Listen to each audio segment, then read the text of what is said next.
Hello అండి. ఎలా ఉన్నారండి అందరూ? బాగున్నారా? మీరంతా బాగుండాలని మనస్ఫూర్తిగా దేవుడిని కోరుకుంటున్నాను. నా వీడియోస్ చూస్తూ ఛానల్‌ని సపోర్ట్ చేస్తున్న ప్రతి ఒక్కరికి కూడా ప్రత్యేకమైన కృతజ్ఞతలైతే చెప్పుకుంటున్నానండి. Thank you so much. ఎందుకంటే మీరు లేకుండా, మీరు చూడకుండా వీడియోస్ ఎన్ని చేసినా, ఎలా చేసినా కానీ వ్యర్థం కదా! మీరిచ్చే ఒక సపోర్ట్ అనేది చాలా ఇంపార్టెంటు. నేను ఉదయాన్నే లేచి ఇలా పనులు చేసుకుంటూ, ఇంటి పనులు, ఇలా బయట పనులు, పిల్లలనేమో స్కూలుకి పంపించే పనులు, ఇవన్నీ కూడా ఒక్కొక్కటిగా అయితే వీడియోలో ప్రతిరోజు కూడా నేను షేర్ చేస్తూనే ఉన్నాను. మీరిచ్చే సపోర్ట్‌కైతే మళ్ళీ మళ్ళీ థ్యాంక్స్ అయితే చెప్పకుండా ఉండలేకపోతున్నానండి. ఇంకా నా పనుల్లోకి అదేనండి వీడియోలోకి వెళ్ళిపోతే ఉదయాన్నే నీళ్ళొస్తున్నాయి. మార్నింగ్ ఎక్కడైనా నీళ్ళొస్తాయండి. ముందు ఈ నీళ్ళ పని చూడాలి. అంతకంటే ముందైతే వాకలు తుడిచేసాను కదా! తర్వాత కల్లాపు చల్లాను, ముగ్గు కూడా పెట్టాలింకా. నీళ్ళు మొత్తం పట్టేసిన తర్వాత రాత్రి ఉన్న గిన్నెలన్నీ కూడా తీసుకొచ్చి ఇక్కడ పెట్టేసుకుంటానండి కుండీ దగ్గర. వీటి నిండా కూడా నీళ్ళు పట్టేసాననుకోండి నానిపోయి చాలా తేలిగ్గా అయితే వదిలిపోతాయి. అంత కష్టమేం పడనవసరం లేదు. ఇంకా కల్లాపు చల్లిన తర్వాత ముగ్గైతే పెడుతున్నానండి. వేసవికాలం అయితే నీళ్ళు ఇలా చల్లగానే అలా ఆరిపోతుంది నేలంతా కూడా. కానీ వర్షాకాలం అయితే అలా ఉండదు కదండీ! ముగ్గు వేయగానే అది అంత లెక్క అయితే పాక్కుంటూ వెళ్ళిపోతుంది. అయినా కానీ ఏదేమైనా ముగ్గేయాలని అయితే ముగ్గు వేయాలనిపించిందండి. అందుకే ముగ్గు వేస్తున్నాను. నాకొచ్చిన ముగ్గుల్లోనైతే చాలా ఉన్నాయి కానండి అవన్నీ వేసేటప్పుడైతే గుర్తు రావు. ఇప్పుడైతే అసలే గుర్తు రావట్లేదు. ఏదో అక్కడక్కడ గుర్తున్న వరకైతే వేస్తూ ఉంటాను. ఈ ముగ్గు అయితే చిన్న ముగ్గైనా సరే నాకు చాలా ఇష్టం. అమ్మ దగ్గర నేర్చుకున్నాను. ఈ ముగ్గు చూడడానికి చాలా ఈజీగా ఉంటుందండి. వేయడం మాత్రం చాలా కష్టం. చాలా కుస్తీలే పట్టాల్సొస్తుంది. మీకు కూడా నచ్చితే ఈ ముగ్గును ఒకసారి ట్రై చేయండి. పనులన్నీ ఎలా ఉన్నా సరే ఇంటి ముందు కాసిన్ని నీళ్లు చల్లుకొని ఇలా ముగ్గు పెట్టుకున్న తర్వాత వాకిలి వైపు చూస్తూ ఉంటే మనసు చాలా ప్రశాంతంగా అనిపిస్తుందండి. ముగ్గు వేయక ముందైతే అంత అనిపించదు. లోపల నుంచి వచ్చి సడన్‌గా వాకిలి వైపు చూస్తే మగవాళ్ళకైనా సరే మనసు అయితే చాలా పాజిటివ్‌గా అనిపిస్తుందండి. మొహం ఎంత కోపంగా ఉన్నా సరే ముగ్గు వైపు చూస్తే ఏంటోనండి చిరునవ్వు అలా వచ్చేస్తూ ఉంటుంది. అదేనండి ముగ్గులో ఉన్న మాయ. అందుకనే నేను ముగ్గు వేయడానికి ఇష్టపడతాను. అంతేగాని ముగ్గులు మనం వేయకూడదు, వాళ్ళే వేయాలి, వీళ్ళే వేయాలి అనేది ఏముండదండి. పాజిటివ్ థాట్స్ అనేవి మనసులోకి రావాలంటే ఇటు ముందు అలా ముగ్గు వేసుకోవడం నాకు ఇష్టం. అయితే వంచేసానండి. ఇలా నాకు మండిన పొయ్యితోటైతే పొద్దున్నే నీళ్లు కాచుకోవడం తప్పదు. అన్నం ఎలాగో గ్యాస్ పైనే వండేస్తున్నాను. ఇంకా నీళ్ళైతే కాగాలి. ఇవైతే పడుకొని ఉన్నాయి. వీటిని పిల్లలు వెళ్ళిన తర్వాత బయట తీసుకెళ్ళి కడతాను. ఇల్లంతటిని కూడా అబ్జర్వ్ చేసుకుంటూ ఉదయాన్నే ఎన్నో పనులు చక్కబెట్టుకుంటామండి. మరి పిల్లల్ని అయితే ముందు స్కూల్కి పంపించాలి. వాళ్ళకి బాక్సులు అయితే సర్దేయాలి. ఇంకా వాళ్ళకి బాక్సులోకి నేను కూర అయితే వంకాయలు అయితే కోసుకున్నానండి. కూర అయితే ఒక పక్కన పెట్టుకున్నాను. దాన్ని చూసుకుంటూ పక్కన అయితే టిఫిన్ కూడా రెడీ చేస్తున్నాను. ఉప్మా వేస్తున్నానండి పిల్లలకి. ఈ ఉప్మా అంటేనే కాస్త భయం అనిపిస్తుందండి. ఎందుకంటే దీనిలో కొంచెం నీళ్ళు ఎక్కువైతేనేమో అంత బాగుండట్లేదు, నీళ్ళు తక్కువైతేనేమో ఉడకలేదంటారు. మరి కొంచెం జాగ్రత్తగా అయితే చూసుకోవాలి. రెండు ఒకేసారి వండుతున్నాను కాబట్టి ఏది మిస్టేక్ చేస్తాననేది ఆ తొందరలో ఆ టెన్షన్లో తెలియదన్నమాట. అయినప్పటికీ బుర్ర ఎన్ని రకాలుగా ఉపయోగిస్తే ఇన్ని పనులు చక్కబెట్టుకోగలము అనేది ఒక ప్రశ్నార్థకంగానే ఉంటుందండి. కానీ ఇదైతే ఎవరికీ అర్థం కాదు, ఒక ఆడవాళ్ళకి తప్పితే. రెండు చేతులే ఉంటాయి కానీ 4 పనులు చక్కబెట్టాలండి. 4 పొయ్యిలు ఉంటే 4 పొయ్యిల మీద ఒక పక్క టీ, ఒక పక్క పాలు, కూర ఇవన్నీ అలా వండుకుంటూ ప్రతి దాన్ని కూడా మైండ్తో సరి చేసుకుంటూ ఉండాలి కదండి. ఇదేంటి సడన్గా కరివేపాకు దగ్గరికి వచ్చాను అనుకుంటున్నారా? ఉప్మాలోకి కరివేపాకు చూస్తే లేదండి. అందుకనే ఇక్కడికైతే వచ్చాను. ఇక్కడ చిన్న చెట్టు ఉంది మాది. ఇంకా ఉదయాన్నే ఇలా పొలాల్లోకి అయితే చూస్తే మనసు ఎంత బాగుందోనండి. చక్కగా అరుస్తున్నాయి పక్షులు. అన్నీ మ్యూట్లో పెట్టేశాను. తర్వాత ఎప్పుడైనా వినిపిస్తాలండి.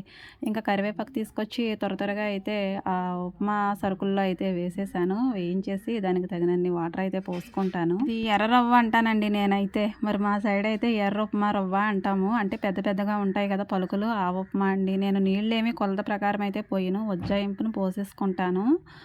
ఇంకా నీళ్ళైతే పోసి ఉప్పు వేసేసుకున్నాను. అవి మరుగుతూ ఉంటాయి. ఇంకా కూర కూడా ఉప్పు, కారం వేసేసుకుని తగినన్ని నీళ్ళైతే పోసుకున్నాను. దుంపలు, ఎగ్స్ అలాంటివి ఏమీ లేకపోయినా ఓన్లీ టమాటో వేసి వంకాయ కూర వండి చూడండి, చాలా టేస్టీగా ఉంటుంది. ఏమంటే పులుపు వేయాలి దీంట్లో, మసాలాలు అలాంటివి ఏమీ వేయను. ఇంకా నీళ్ళైతే కాగుతూ ఉన్నాయండి. వాటిని చూసుకుంటూ ఇంకా అలా పై పనులైతే ఉంటాయి కదా, వాటిని చూసుకుంటూ ఉంటాను. అన్నం వార్పు తీసుకుని అయితే దగ్గర పెట్టుకున్నాను. క్యారేజీ బాక్సులన్నీ కూడా ఒక చోటకు పెట్టాను. ఇంకా ఉప్మా కూడా రెడీ అయిపోయిందండి. పొడిలాడుతూనే వచ్చింది. ఇది పర్ఫెక్ట్గా రావాలంటే పొడిలాడుతూ ఉండాలంటండి మా వాళ్ళు అంటూ ఉంటారు.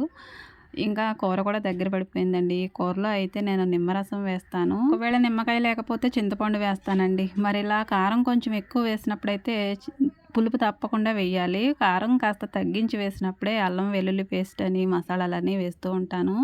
ఇలా టమాటా ఇంకా వంకాయ కూరలో నిమ్మరసం పిండుకొని వండుకుంటే చాలా టేస్టీగా ఉంటుందండి. ఇంకా పిల్లలకైతే టిఫిన్ పెట్టాను. వాళ్ళు తింటూ ఉన్నారు. బ్రష్లు చేసేవాళ్ళు చేస్తూ ఉన్నారు. మా అబ్బాయి అయితే పాపలిద్దరికన్నా ఒక హాఫ్ అన్ అవర్ అయితే ముందు వెళ్ళిపోవాలండి. 7:30 కల్లా బస్సు వచ్చేస్తుంది. అందుకని హడావిడిగా అయితే క్యారేజీలు సర్దుతున్నాను. ఇంకా క్యారేజీలు పెట్టేటప్పుడు 3 క్యారేజీలు ఒకే విధంగా ఉన్నాయి తీసుకున్నానండి. ఒకే మోడలు. ఇవి కన్‌ఫ్యూజ్ అయిపోతూ ఉంటాను. వాటి మీద పేర్లు ఉన్నప్పటికీ కూడా వాటి పేర్లన్నీ చదువుకుని అవి ఎక్కడున్నాయో ఏంటో ఈ కంగారులో చూసుకొని ఆ 3 క్యారేజీలు కూడా అలా పక్కపక్కనైతే పెట్టుకునైతే క్యారేజీలైతే సర్దుకోవాలండి. మా బాబుకైతే ఆల్రెడీ పెట్టేశాను. ఇంకా పాపలిద్దరివి కూడా పెడుతున్నాను. ఇవి కొన్న దగ్గర నుంచి ఒకటే కన్‌ఫ్యూజన్ అండి. పేర్లు ఉన్నప్పటికీ కూడా అవి చదువుకుంటేనే గానీ వాటిని పెడతానికుండదు. అందుకనే ముగ్గురికి సెపరేట్ తీసుకోవాల్సిందని ఇప్పుడు అనిపిస్తుంది. ఏం లాభమండి ముందు కొనేసాం గదా! ఏదైనా గానీ ఒకే మోడల్‌లో ఉన్నవి వేరు వేరు రంగుల్లో అయితే తీసుకోవాలని నాకు అర్థమయ్యింది. ఇదిగోండి ఒకళ్ళేమో బ్రష్ చేస్తున్నారు. ఒకళ్ళేమో టిఫిన్ చేస్తున్నారు. వీళ్ళు స్నానాలు ఇంకా జడలు వేయడాలు అయితే ఉన్నాయి. అయితే రెడీ అయిపోయి వెళ్ళిపోతున్నాడండి. తను స్కూల్‌కి వెళ్ళిన తర్వాత ఏంటో ఈరోజు నాకు బెంగొచ్చింది. ఉదయాన్నే నాకు ఎన్ని పనుల్లోనో హెల్ప్ చేస్తూ ఉంటాడండి. అవన్నీ గుర్తొస్తాయి వాళ్ళు స్కూల్‌కి వెళ్ళిన తర్వాత. వాళ్ళు ఏదైనా బాధ పెట్టేదైనా, సంతోషపెట్టేదైనా వాళ్ళు వెళ్ళిన తర్వాత గుర్తు చేసుకొని అయితే ప్రేయర్ చేసుకుంటూ ఉంటాను. ఇంకా టీ అయితే తాగుతున్నానండి. ప్రశాంతంగా కూర్చొని అలా తాగాలనిపించింది. అత్తయ్య అయితే ముందు పెట్టేశాను. ఆవిడ తాగేసి పొలం వెళ్ళిపోయారు. ఇంకా నేను కొంచెం టీ అయితే తాగి ఆ తర్వాత వీళ్ళకి జల్లేస్తున్నాను. అత్తయ్యతో పాటు అయితే ఈరోజు నేను టీ తాగలేదండి. అంత తీరికైతే దొరకలేదు. అంత హడావిడిగా ఉంటుంది ఒక్కో రోజు. ఒక్కోసారి అయితే నాకు ఇంత హడావిడిలో టీ తాగాలంటేనే నాకు తాగబుద్ధి అవ్వదండి. ఎందుకో తెలియదు. తాగాలనే మనసు కూడా ఉండదు. పనంతా చక్కబెట్టుకున్న తర్వాత తీరిగ్గా కూర్చొని తాగాలనిపిస్తుంది. ఇంకా పాప అయితే పెద్ద పాపకి జడలు ఏ విధంగా వేసినా గానీ తను ఏదో ఒక వంక పెడుతూనే ఉంటుందండి. వంకలు పెట్టడానికే జడలు వేయించుకుంటుందా ఏంటి నా తల్లి అనిపిస్తుంది ఒక్కోసారి. ఈరోజైతే నేను ఊరుకోలేదు. ఎందుకు ఊరుకోవాలండి? వాళ్ళు చిన్నపిల్లలు. మనం చెప్పినట్టు వాళ్ళు వినాలి. అంతేగాని వాళ్ళు చెప్పినట్టు మనం విన్నామనుకోండి, ఇంకా మనం చెప్పడానికి ఏముంటుంది చెప్పండి? అందుకనే వీళ్ళు ఎలా చెప్తే అలా గాకుండా మనకు నచ్చినట్టు వాళ్ళని పెంచాలనమాట. ఇంకా పిల్లలైతే స్కూల్‌కి వెళ్ళిపోయారండి. వాళ్ళు వెళ్ళిన తర్వాత ఇదిగోండి కోడి, మేక ఇవన్నీ నా వెనకాల తిరుగుతూ ఉంటాయి అరుస్తూనే. ఇంకా వడ్లయితే దానికి కొన్ని వేశాననుకోండి అది నా వైపు చూడదు. ఇక మధ్యాహ్నం వరకు కూడా నా కంటికి కనపడదు. దానికైతే కాస్త మేత వేశాను. ఒక పక్క నుంచి అయితే గొర్రెపిల్ల అరుస్తూ ఉంటుంది. దాన్ని కూడా ఆ గాబులో నుంచి తీసుకెళ్ళి బయట కట్టేయాలి. అప్పటి వరకు కూడా అది ప్రశాంతంగా అసలు పడుకోదండి. దాన్ని బయట తీసుకెళ్ళి కట్టిన తర్వాత ఇంకా ఈ గిన్నెలైతే పిల్లలు స్కూల్ నుంచి వచ్చిన తర్వాత నేను తోముకున్న క్యారేజీలు ఇంకా సాయంత్రం ఉండే గిన్నెలన్నీ కూడా అందులో వేసుకుంటాను. స్టాండ్‌లో అవన్నీ కూడా సర్దుకున్న తర్వాత ఈ పిల్లలు వెళ్ళిన తర్వాత ఈ గిన్నెలన్నీ టిఫిన్‌లు అవన్నీ అయిన తర్వాత వంట కూడా ఇంకా అవ్వలేదులెండి. ఇవన్నీ కూడా ఇక్కడ వేసుకొని తోముకుంటున్నాను. అత్తయ్య ఉంటే డైలీ చెప్తాను ఈ మాట. ఇన్నుండవండి. అత్తయ్య లేరు కాబట్టి ఇన్నుంటాయి. ఎన్నున్నా మనమే కదండీ! పక్కింటోళ్ళవైతే తోమట్లేదు కదా! హ్యాపీగా తోమేసుకుంటాను. ఇలా ఆరుబయట గిన్నెలో వేసుకొని తోమడం అంటే చాలా ప్రశాంతంగా ఉంటుందండి. చుట్టుపక్కల ఏం జరుగుతుందో అంతా తెలుస్తుంది. అదే సింక్ ఉందనుకోండి, ఆ సింక్ లోపల ఎక్కడో ఉండి ఒక మూలనైతే తోముకుంటూ ఉంటాము. నాకు అలా నచ్చదండి. ఒకవేళ సింక్ కట్టుకునే ఏర్పాటు మాకున్నా గానీ, నేనైతే ఇలా ఆరుబయట గిన్నెలు వేసుకొని తోముకుంటూ ఉంటానండి. వాకిలి ఊడ్చేటప్పుడు, గిన్నెలు తోమేటప్పుడు, ముగ్గు వేసేటప్పుడు మైండ్ అంతా కూడా చాలా ప్లెజర్‌గా అనిపిస్తుంది. అలా లోపల ఎక్కడో బంధించేసినట్టు కిటికీలు, తలుపులు అన్నీ మూసేసున్న ఇళ్ళైతే నాకు అంతగా ఇష్టం ఉండదు. ఇలా ఓపెన్‌గా ఉంటేనే ప్రతి పని కూడా చాలా ప్రశాంతంగా జరుగుతుంది. ఎందుకంటే ప్రకృతికి దగ్గరగా ఉన్నట్టు అనిపిస్తుందండి. పూర్వం అయితే లోగిళ్ళుండేవి. ఇంకా మండువ లోగుళ్ళుండేవి. వాటిలోంచి వెలుతురు, వాన, గాలి ఎంత చక్కగా వచ్చేదండి. కానీ ఇప్పుడైతే అన్నీ కూడా మూత వేసేసినట్టు బిగించేసుకునే ఇల్లు తప్ప ఇలా మనకి ఓపెన్‌గా ఉండేవి ఎక్కడ కూడా కనిపించట్లేదు. ఆ రోజుల్లో అలా ఉండేవి కాబట్టి ఇళ్ళు, వాకిళ్ళు చక్కగా ఆరోగ్యంగా కూడా ఉండేవారండి జనము. ఇప్పుడైతే అంతా మూసేసినట్టు ఉంటుంది. ఆరోగ్యాలు కూడా అలానే ఉంటున్నాయి. ఇప్పుడున్న ఇళ్ళైతే లగ్జరీనెస్సే కనపడుతుందండి. కానీ అప్పుడున్న ఇళ్ళైతే ఆరోగ్యవంతంగా ఉండేవి. మన పూర్వీకులు ఏమైనా తెలివి తక్కువ వాళ్ళా అండి? గాలి, వెలుతురు వచ్చే విధంగా కట్టుకునేవారు ఇల్లు. అప్పట్లో ఉండే ఆరోగ్యం ఇప్పుడు ఉందంటారా? ఇంత మంచిగా ఇల్లున్నా సరే, అన్ని సదుపాయాలతో ఉన్నా సరే, ఆ రోజుల్లో పూరి గుడిసెల్లో ఉన్నా సరే చాలా దృఢంగా, బలంగా ఉండేవారండి. ఆ ఆరోగ్యాలు ఇప్పుడు ఎక్కడుంటున్నాయండి? నాకు తెలిసి అప్పటికి ఇప్పటికి ఉన్న తేడా ఏంటంటే ఇళ్ళల్లో మార్పొచ్చింది, ఆరోగ్యాల్లో మార్పొచ్చింది. అప్పుడు ఇల్లు బాగుండేవి కాదు, ఆరోగ్యాలు బాగుండేవి. ఇప్పుడు ఇల్లు బాగుంటున్నాయి, ఆరోగ్యాలు అయితే అంతంత మాత్రమే అని నాకు అనిపిస్తుందండి. ఇంకా వంట దగ్గరికైతే వచ్చాను. బీరకాయలు ఉన్నాయండి. నైట్ అయితే ఒక కూరగాయల ఆయన అయితే వచ్చారు. మా వీధుల్లోకి అయితే సైకిళ్ళతోటి వస్తూ ఉంటారు. అంటే తోటల దగ్గర నుంచి తీసుకొచ్చి అమ్ముతూ ఉంటారండి డైరెక్ట్‌గా. వాళ్ళైతే అసలు రేటు కాకుండా కాస్త తక్కువ రేటుకే అమ్ముతూ ఉంటారు. అలాగని కూరగాయలేమి తేడాగా ఉండవండి. చాలా ఫ్రెష్‌గా ఉంటాయి. తోటల్లో నుంచి అప్పటికప్పుడు వచ్చిన కాయలంటే ఎలా ఉంటాయి. చాలా తాజాగా అయితే ఉన్నాయి. అందులోనూ తోటలో దగ్గరగా పండించిన కాయలు కదా! మరి నమ్మకం అనమాట. ఇంక బీరకాయలయితే మరి ముందు పాడైపోతాయి కదండీ! కాయగూరలన్నిటిలో నిలవగా ఆగిన కాయలేమైనా ఉన్నాయంటే అవి బీరకాయలు. వాటిని ముందు వదిలించేయాలి. అంటే వండేసుకోవాలండి. ఇంకా మామయ్య గారికి, మాకు ఒకటే కూరనమాట. నేను బీరకాయ కూర ఎప్పుడు వండినా సరే మా అమ్మ గుర్తొస్తుందండి. ఎందుకంటే అమ్మకైతే పీలర్ తోటి చెక్కులు తీయడం అయితే రాదు. ఇప్పటికి కూడా మా అమ్మ అయితే కత్తిపీటతోటే చెక్కులు తీస్తూ ఉంటుంది. అదెలా అమ్మ దీంతో తీయని మనం ఇచ్చినా గానీ తనకు రాదు చెక్కులు తీయడం. ఎంత లేట్ అయినా సరే అలా తీరిగ్గా కత్తిపీటతోనే చెక్కుకొని కూరైతే వండుతుంది.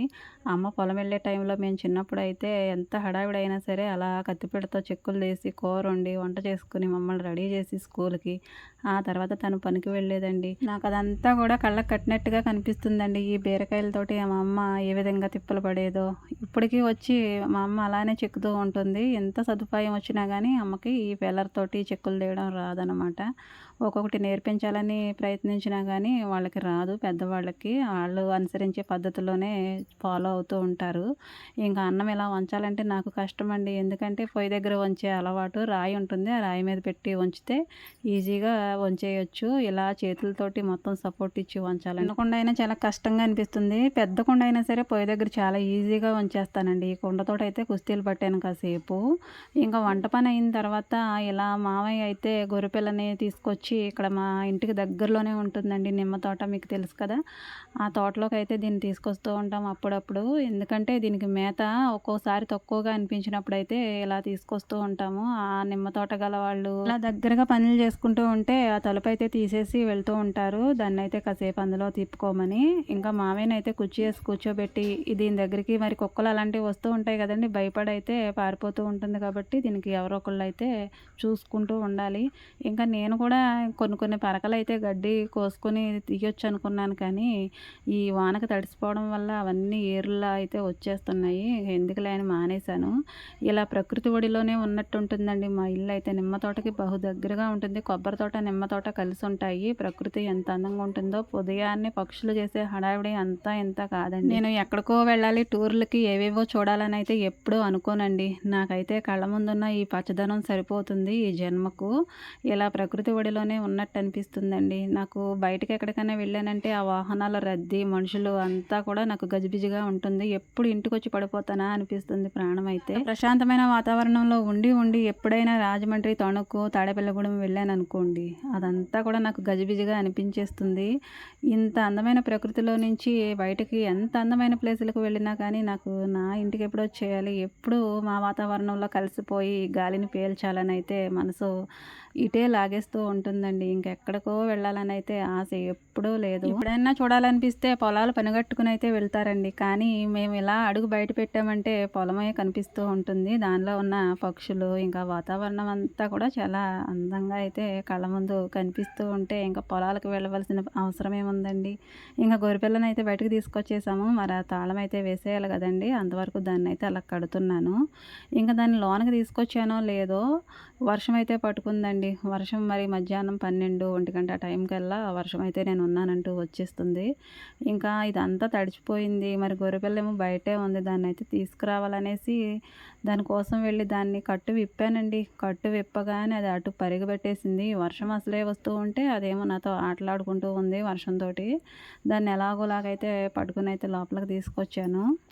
వీటికి నోరు లేదు కానండి. మనం చేసేది ఆటిలికి అర్థమవుతుంది. కానీ అర్థం అవ్వనట్టు మనల్ని ఏడిపించేస్తూ ఉంటాయి. ఈ గొర్రెపిల్ల కూడా అంతే. దీనికి మంచి కోసం మనం చేసినా గానీ ఇది నన్ను ఏడిపిస్తూ ఉంటుంది. ఇక ఈ నీడనైతే కట్టిన తర్వాత కాస్తంత మేత కూడా దానికి కట్టాను. ఇంకా వర్షం అయితే ఎక్కువగా వచ్చినప్పుడైతే ఇంటి ముందు ఈ బరకం వేలాడదీశాను కదండీ! ఇది వర్షానికైతే కిందకి దించేస్తూ ఉంటాను. ఇది కూడా శుభ్రంగా పోయింది. మా కుక్కపిల్ల ఉంది కదండీ! లోపలికి బయటికి రన్నింగ్ రేస్ చేస్తూ ఉంటుంది. ఇది చింపేసిందనమాట. నైట్ అయితే ఒకటే ఉరుకులు పరుగులు. కుక్కలు ఏమైనా బయట అరిస్తే దాన్ని శుభ్రంగా ఇంకొకటి బరకం వేసి అయితే కుట్టాలి. ఇలా పశువుల్ని పెంచడం, కోళ్ళని పెంచడం కొందరికి నచ్చకపోవచ్చు. కానీ ఇవే నాకు ఇష్టం అండి. ఇలా ప్రకృతి ఒడిలో జీవించడం అన్నా, పశువులతోటి సహవాసం అన్నా చాలా చాలా ఇష్టం అనమాట. వీడియో కనుక నచ్చితే లైక్ చేయండి, సబ్స్క్రైబ్ చేసుకోండి. Thank you for watching.